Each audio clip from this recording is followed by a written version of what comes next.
वर्धा लोकसभा मतदारसंघातील भाजपचे उमेदवार रामदास तडस यांची उमेदवारी अर्ज भरताना ही रॅली निघालेली आहे।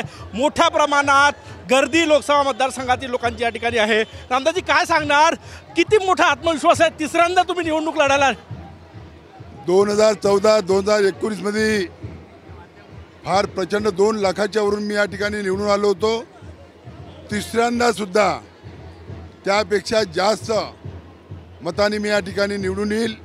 जनतेचा आशीर्वाद, भारतीय जनता पक्ष आणि मित्र पक्षाचा साथ, विश्वगुरु नरेंद्र मोदीचा नेतृत्व, आमचे सर्व आमदार यांचा पाठिंबा आणि त्याच्यामुळे मी प्रचंड बहुमताने या ठिकाणी निवडून येईन।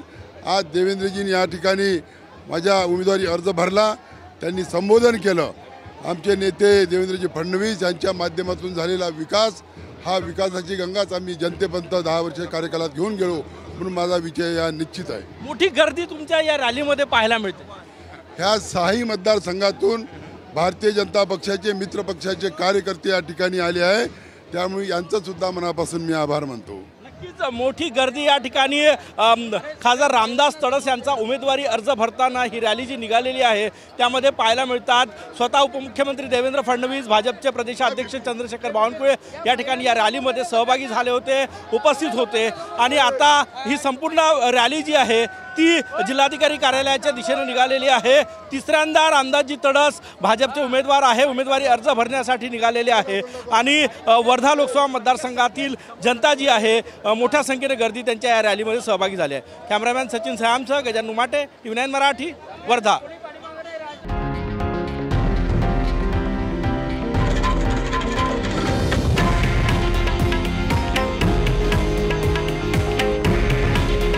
हे आहे देशातील नंबर 1 न्यूज नेटवर्क आणि आपण पाहत आहात TV9 मराठी। काळजी तुमची, हित महाराष्ट्राचं।